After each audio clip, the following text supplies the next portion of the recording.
Friends, अब आज आपको हम बताएंगे भारतीय कॉन्स्टिट्यूशन मतलब भारतीय संविधान, इंडियन कॉन्स्टिट्यूशन।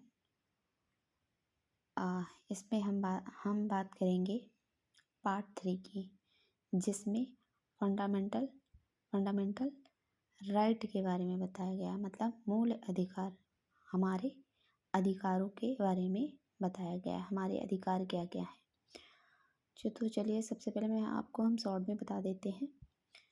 तो देखिए 14 से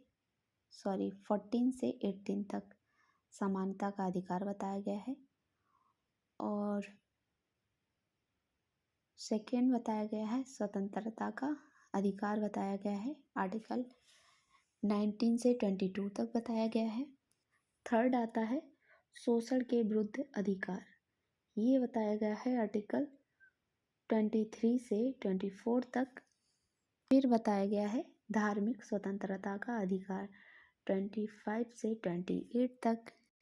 उसके बाद बताया गया है शिक्षा संस्कृति अधिकार 29 से 30 तक।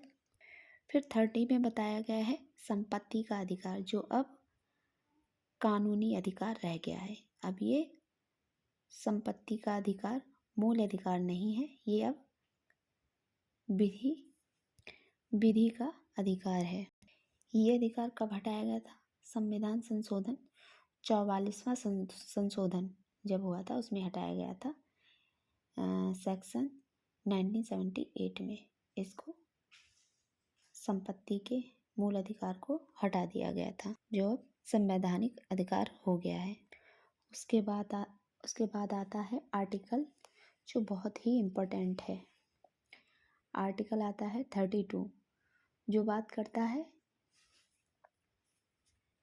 इस भाग द्वारा प्रदत्त अधिकारों को प्रवर्तित करने के लिए उपचार। जो ये रिट है 32 में, ये नागरिकों के मौलिक अधिकारों की रक्षा करती है। अब कितनी प्रकार की रिट्स हैं ये भी बताया गया है। ये 5 प्रकार की रिट्स होती हैं। नंबर 1 बंदी प्रत्यक्षीकरण, नंबर 2 परमादेश, नंबर 3 प्रतिषेध, नंबर 4 अधिकार परीक्षा और उत्प्रेषण रिट। अगर किसी व्यक्ति के मौलिक अधिकार का हनन होता है तो वो इसके सहारे, इन रिट्स के सहारे, जो 32 है, आर्टिकल 32, इसमें जाकर अपने अधिकार की रक्षा कर सकता है। अगर जानकारी अच्छी लगी हो तो हमारे चैनल को सब्सक्राइब करें, लाइक करें, और ऐसे ही हमारे वीडियो के साथ बने रहें और हमारी वीडियो को देखते रहें।